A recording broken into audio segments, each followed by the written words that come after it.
Dario, fate dare anche stato sacco da... Fate dare anche stato sacco da Alberto perché... L'amministrazione milanese prepara le valigie, anzi gli scatoloni.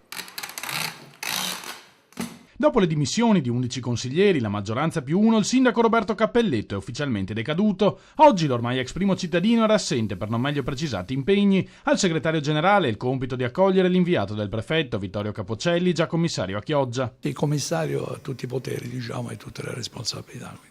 Il crollo dell'amministrazione dopo anni di veleni, tra i dimissionari anche alcuni storici nomi del centrodestra milanese come il fondatore del PDL cittadino Claudio Trevisan. Dai banchi della maggioranza c'è chi punta il dito, traditori, accuse immediatamente rispedite al mittente. Io non sono né traditore né trasformista, sono solo coerente con gli impegni che mi ero assunto nei confronti del mio elettorato. Chi ha disatteso questi impegni direi che questo è il traditore. Esulta invece l'opposizione che aveva promosso la manovra con tanto di firme autenticate dal notaio. Nonostante arrivi il commissario, che comunque non è mai un bene per una città in generale, ma credo che Milano abbia avuto in questo periodo triste forse la peggiore amministrazione degli ultimi 60 anni. Mentre Rifondazione Comunista, per bocca del consigliere Luigi Gasparini, lancia un appello per mettere da subito in rete i soggetti che intendono partecipare a una nuova stagione di governo in nome del bene comune, comitati, associazioni e partiti.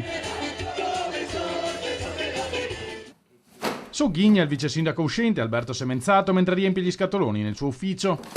Gli auguro di non vincere e gli auguro che io non mi candidi e che magari faccia parte della minoranza, perché sicuramente con quello che ho scoperto in questi 3 anni da amministratore, loro vanno a casa nel giro di 6 mesi. Questa è l'auto dei proprietari degli insediamenti abusivi che stavo facendo sgomberare, dice l'ex vice sindaco, e che adesso la faranno franca per il rotto della cuffia. Poi l'ufficio resta vuoto, sul desktop del PC l'ultimo beffardo appello alla cittadinanza. Questo è il messaggio con cui vuole salutare i milanesi?